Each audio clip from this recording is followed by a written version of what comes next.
get ready for tuning, and it's almost warmed up. It'd be alright to put some boost into it now, but a little stretch up here. Pretty windy, 4th gear.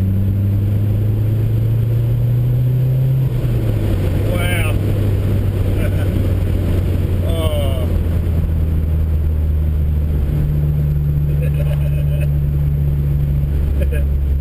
Turbo cars for a while now. Probably, I think my first experience of a turbo car was a WRX, and I kind of got into that through really tragic circumstances. There was some really sad stuff happening in my life and around my family, and one of my coping mechanisms was to buy something, put my focus and attention on something else, which turned out to be the WRX.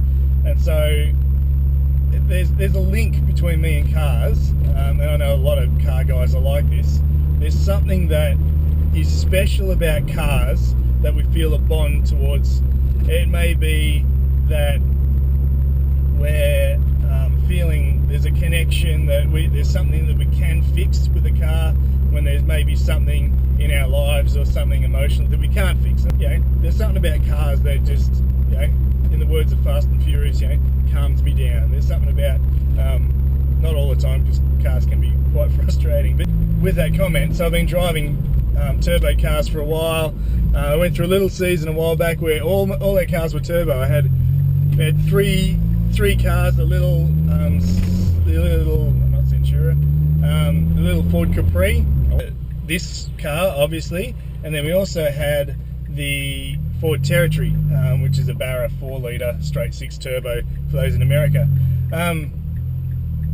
In the Ford Territory, it's like a giant people mover, like an Australian version of a large SUV, not as big as the GMC stuff that you guys drive over there. I've been to the States a few times and driven them, and they are awesome cars. What you have, wow, just good fun, giant V8s in a people mover. Come on, Australia, we could do that, heaps cool. Anyway, I love the idea of boost. It makes sense to me. The idea that you can take your exhaust gas, which is heading out of the car anyway, and actually reuse that and suck more air into the car so it runs better. Just, it's kind of like recycling. It just makes sense. You just can actually have your car, it's free power, it's free energy, it's just smart. So I'm all for turbos. And the other thing I really appreciate about turbos is, yes, I can put my foot down in this car, and it's big turbo, so big turbos equal big lag. Generally, it's newer technology that they spool a lot quicker. They're getting better at all this. But I would say that what I love about it is I can drive this around under boost, and it drives fairly normal. It's a normal kind of car. It cruises nicely on the road. It once we get the exhaust fixed pretty soon, it'll drive quieter and just be a nice daily driver. So you can sort of get the best of both worlds. And then when you decide that you need some power, when you go to overtake a car, when you're going to try and